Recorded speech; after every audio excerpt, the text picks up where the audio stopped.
Salut mes machines et bienvenue dans cette nouvelle vidéo qui va être un tout petit peu spéciale. Tout simplement parce qu'à la base, c'est pas vraiment censé être une vidéo, mais quelque chose que j'étais en train de mettre en place pour moi. Et au fond, j'ai vu que c'est vraiment stylé, donc ce serait con de pas partager ça avec vous. Ce soir, j'ai eu l'occasion de revoir une vidéo que j'avais déjà vue il y a quelques années du célèbre coach Anthony Robbins, aussi connu sous le nom de Tony Robbins. C'est un de mes grands mentors. Et dans cette vidéo, il parle avec quelques-uns de ses potes de la manière comment ils sont arrivés à un succès gigantesque, hein, ce qui est en tout cas leur cas. Ce qui est vraiment intéressant, c'est ce qu'on peut extraire de cette vidéo. En fait, on peut vraiment voir qu'il y a un véritable schéma, une science du succès et que ces choses n'arrivent pas juste par hasard. Bon, alors je sais pas à quel point tout le monde est prêt pour regarder ce genre de vidéo, pour digérer ce genre de contenu, parce que bon, c'est vrai que tout le monde a envie de réussir, tout le monde cherche le succès, mais quand tu vois que ça demande quand même un peu de boulot, ça demande quand même de l'engagement, on a plutôt envie de laisser ça pour demain. Dans tous les cas, même s'il n'y a qu'une personne qui va mettre ça en pratique, j'ai quand même un message pour toi, tu vas kiffer. Allez, laisse-moi t'expliquer la science du succès. C'est parti.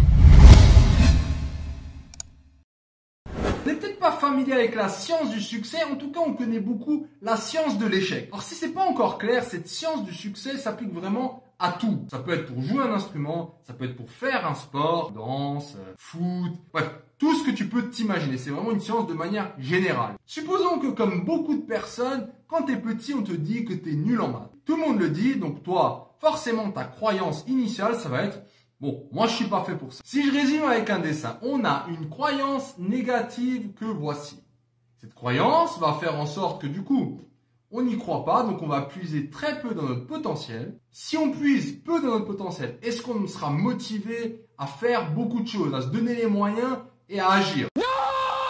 Du coup, on va avoir une faible quantité d'action. Est-ce qu'on va obtenir de bons résultats? Non plus. Tu vois ce qui s'est passé? Donc on a tout ça et les mauvais résultats vont venir appuyer cette croyance négative. Donc tu vois vraiment c'est un vrai cercle vicieux dans lequel tu n'as pas envie de tomber. Alors est-ce que tu reconnais ce cercle vicieux qu'on peut aussi appeler la science de l'échec? C'est pas grave parce que maintenant on va voir comment sortir de ce cercle vicieux pour rentrer dans la science du succès. Reprenons ce schéma. Imaginons qu'il y a quelque chose où tu es vraiment bon. On te le dit depuis que tu es jeune, tu le sens en toi, tu sens que tu es une machine là.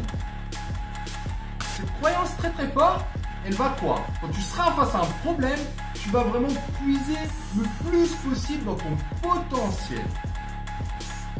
Avec tout ce potentiel, même si tu as un énorme problème, tu n'as rien à foutre, tu vas vers tout type d'action. Tout ce qui bouge, tout ce qui est dans ta possibilité, tu vas l'exécuter. Et au final, tu vas tomber sur quoi, à ton avis, des résultats qui vont être positifs.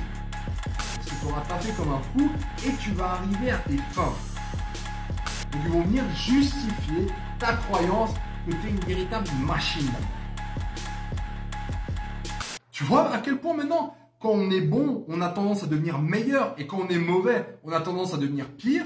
Parce que le gars qui reçoit des bons résultats, du coup, il va avoir encore plus de croyances. Cette plus de croyances va lui permettre d'aller encore plus dans son potentiel, de puiser encore plus loin et d'agir encore plus et d'avoir encore de meilleurs résultats. Et ça tourne, ça tourne, ça tourne. Tandis que l'autre, ça va aller de pire en pire, des mauvais résultats, plus de croyances, perte de confiance. Bref, tu vas avoir un vrai clivage entre ces deux types de personnes. Alors, c'est un domaine actuellement dans ta branche où tu as l'impression que tu es dans un cercle vicieux. Comment on fait pour vraiment pouvoir casser ça pour rentrer dans cette science du succès? C'est là où ça devient très très intéressant. Si on reprend ce graphe, on peut se demander dans lequel de ces 4 domaines j'ai la possibilité d'agir. Est-ce que je peux agir sur mes résultats directement? Une fois que le résultat est là, tu peux rien faire.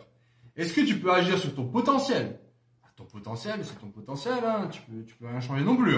Est-ce que tu peux agir sur ton action, c'est-à-dire faire plus? Tu vas me dire oui, on peut, mais il suffit de travailler plus. Comment on fait? T'as pas envie, tu te dis mais de toute façon ça mène à rien parce que tu es dans ce cercle vicieux. Donc c'est pas facile de travailler davantage. Et là c'est le dernier truc, il reste quoi? Il reste les croyances. On peut en fait travailler sur nos croyances. Mais maintenant, si depuis petit on te dit, si tu reviens en maths, t'es nul en maths, tu vaux rien, t'as rien compris, t'as pas de logique, t'as pas ci, t'as pas ça. Comment on fait pour changer nos croyances? Et c'est là où va intervenir cette science de la visualisation. Si on te dit que t'es nul et que tous les facteurs externes te montrent que t'es nul, il te reste quoi? Il te reste ta tête. Il faut justement que tu aies suffisamment confiance en toi pour que dans ta tête, tu y crois et que tu te visualises réussir. Donc le changement, il va vraiment se faire là.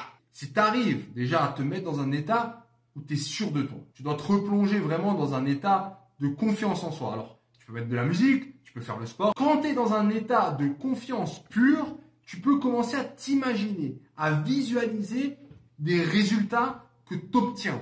Alors, ces résultats ne sont pas encore là, mais ton travail à toi, et c'est là où c'est un travail qui doit se faire quotidiennement, c'est de visualiser une réussite.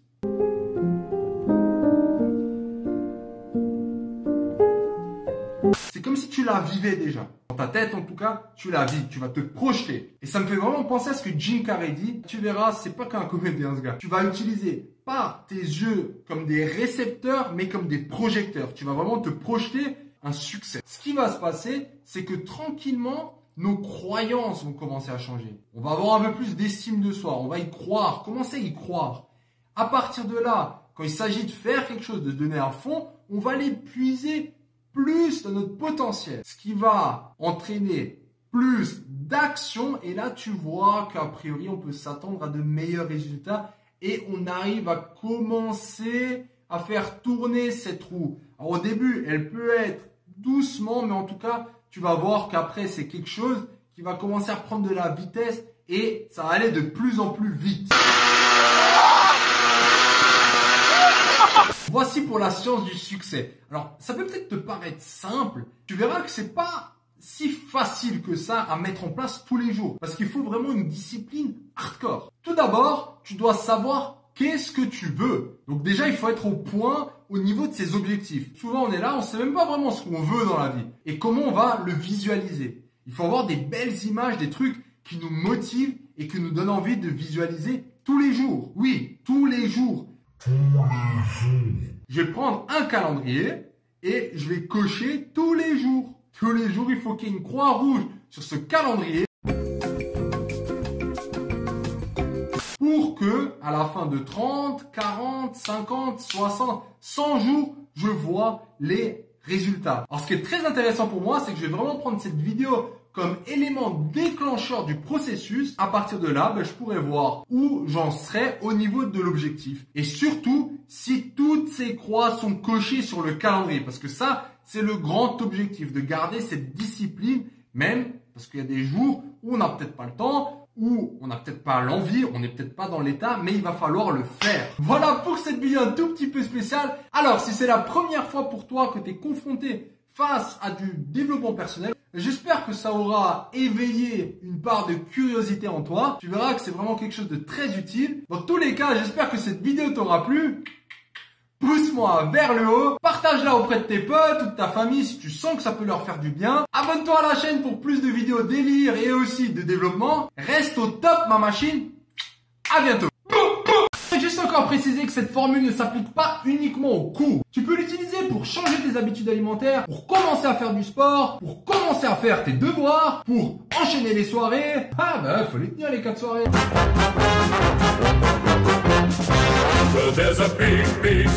Étape numéro